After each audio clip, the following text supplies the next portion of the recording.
29 ఏళ్లుగా ఎన్టీఆర్ దూరమై మనోవేదనకు గురవుతున్నానని నందమూరి లక్ష్మీపార్వతి అన్నారు. ఎన్టీఆర్ ఘాట్లో నివాళులర్పించిన లక్ష్మీపార్వతి ఎన్టీఆర్ గౌరవాన్ని కాపాడే విధంగా బ్రతుకుతున్నానని చెప్పారు. లక్షలాది మంది ప్రజలు చూస్తుండగా ఎన్టీఆర్ తనను వివాహం చేసుకున్నా నందమూరి కుటుంబ సభ్యురాలిగా చూడడం లేదని ఆవేదన వ్యక్తం చేశారు. తనపై ఎందుకు కక్ష, తానేం తప్పు చేశానో అర్థం కావడం లేదన్నారు. తనపై జరుగుతున్న వేధింపులపై ఏపీ సీఎం చంద్రబాబు స్పందించాలని అన్నారు.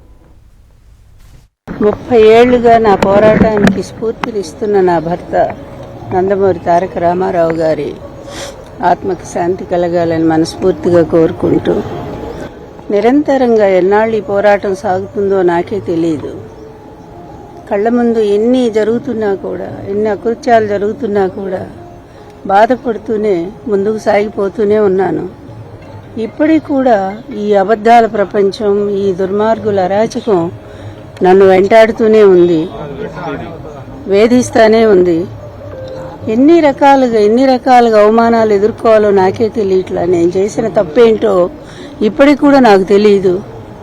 ఆయన నన్ను వివాహం చేసుకున్నారు, అందరి ముందే చేసుకున్నారు, లక్షలాది జనం ముందు అనౌన్స్ చేసి చేసుకున్నారు, భారీగా ఇంటికి తీసుకొచ్చారు, గౌరవం ఇచ్చారు. చివరి వరకు ఆయన ఆరోగ్యం కోసం, ఆయన ఆనందం కోసం, తర్వాత ఆయన అధికారంలో రావటం కోసం నిరంతరం కృషి చేశాను. ఒక చిన్న పదవి తీసుకోలేదు, ₹1 డబ్బు ఆశించలేదు, నిస్వార్థంగానే మిగిలిపోయాను.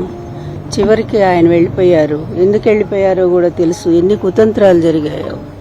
ఆ తర్వాత కూడా వాళ్ళు వదిలిపెట్టకుండా అదే అబద్ధాలను కంటిన్యూ చేస్తూ నా జీవితాన్ని నాశనం చేయడానికి ప్రయత్నం చేస్తూ ఉన్నారు. ఇప్పుడు ఎందుకు ఇన్నాళ్ళు మాట్లాడకుండా ఎప్పుడు మాట్లాడుతున్నానంటే, నిన్న కూడా ఎవరో నాకు తెలీదు వాళ్ళ సోషల్ మీడియాలో